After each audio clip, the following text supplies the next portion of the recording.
एवढी परफेक्ट आणि भन्नाट चवीची आणि ती पण पौष्टिक अशी आळूवडी कधी खाल्ली का हो?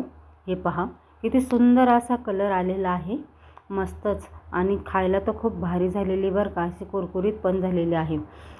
अशा छोट्या छोट्या रेसिपी ना पाहण्यासाठी माझ्या चॅनलला नक्की फॉलो करा मैत्रिणींनो. खूप भन्नाट अशा छान अशा रेसिपी तुम्हाला बघायला मिळतील. तर चला तर आपण याची रेसिपी पाहूया. ते मी इथे ना आळूचे पानं आहे ना छानपैकी स्वच्छ धुवून घेतलेले आहे आणि एक बीट पण किसून घेतलेला आहे. हे पहा या पद्धतीने. आणि त्याच्यासाठी ना हिरव्या मिरच्या, लसूण, 1 चमचा ओवा आणि जिरे याचं वाटण करून घेतलेलं आहे. आणि इथे ना चिंच आणि गूळ एकत्र भिजत घातलेला आहे. एक 10 ते 15 मिनटं छान भिजत घालायचं. हे पहा वाटण पण तयार आहे. आता याच्यात चवीनुसार मीठ ॲड करायचं आहे आणि जो किसलेला बीट आहे ना ते त्याच्यात ॲड करायचं आहे आणि चिंच गुळाचं पाणी पण ॲड करायचं आहे. आणि त्याच्यात आहे ना आपण बेसन पीठ ॲड करायचं आहे, पण याच्यामध्ये आता पाण्याचा वापर करायचा नाही आहे.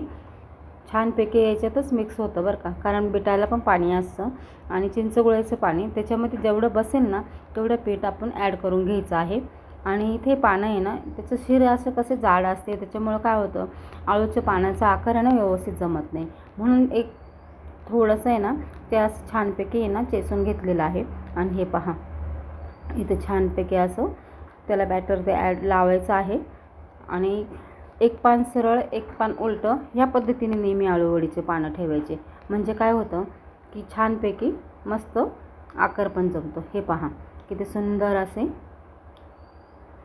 परफेक्ट मस्तपैकी असे छान भन्नाट लागते ना चवीला, भारीच. हे पहा मग त्याच्यानंतर एक पानं ठेवले की ह्या बाजूने पण त्या बाजूने पण घडी घालून परत उलटी घालायची आणि गोल गोल राऊंड करून घ्यायचं. हे पहा छानपैकी 15 मिनटं आपले हे उकडून पण घेतलेलं आहे. आणि हे पहा तयारच की हो.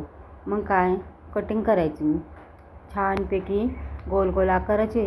हे पहा किती सुंदर असा आकार आणि कलर पहा ना किती भन्नाट दिसतो आणि चवीला पण भारीच हो. आणि मग तळायला तेल ठेवलेलं आहे तळण्यासाठी गरम करायला. तर आता आहे ना ही आळूवडे आपण आहे ना तळून घेणार आहोत.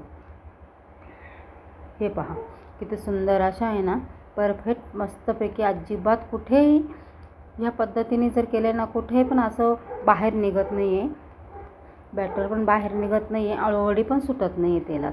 हे पहा किती छानपैकी असे मस्त झालेले आहे.